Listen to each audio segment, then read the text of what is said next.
Okay, so I'm going to mostly focus on respiratory and GI. Anti-ulcer will fall under GI. HIV, we just give medications to stop the virus's DNA from replicating.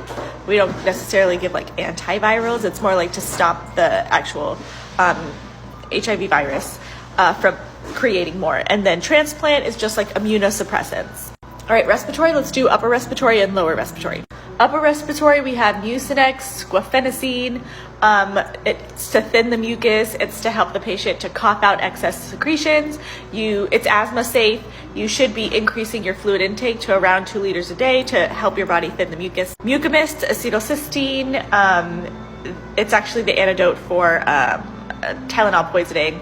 But you should always avoid this for asthma patients. But Mucomyst is another one that helps to thin and loosen mucus.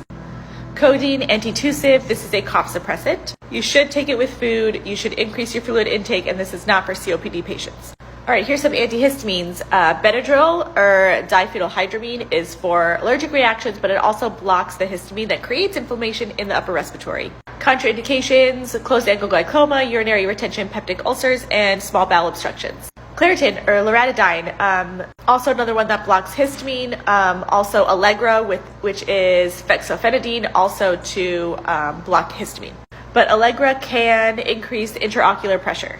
Lower respiratory, these are going to be your anti-inflammatory agents and your bronchodilators like albuterol. An example of an anti-inflammatory agent for lower respiratory would be steroids. Albuterol is like the #1 drug for severe asthma attacks, and it's like the rescue inhaler. That's what that is, and you always give it before any type of steroid inhaler. All right, GI, let's move on to anti-nausea or antiemetics. Zofran, aldosterone, and Reglan, misoprostol.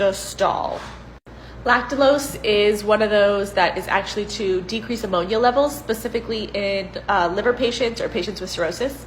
Pancreatic enzymes or pancreolipase, they all end in ASE, and it is to help your body to break down fat and food and protein and carbs, which is what normally lipase, protease, and amylase does.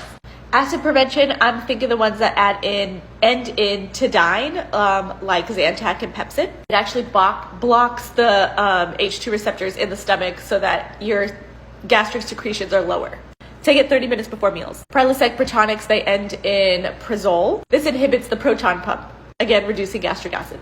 Antidiarrheal, like Lamodal, it actually works the same as like an opioid, so it literally slows down your GI tract, your peristalsis. Laxatives stimulate your colon to evacuate or soften your stool. Avoid these with renal patients and milk.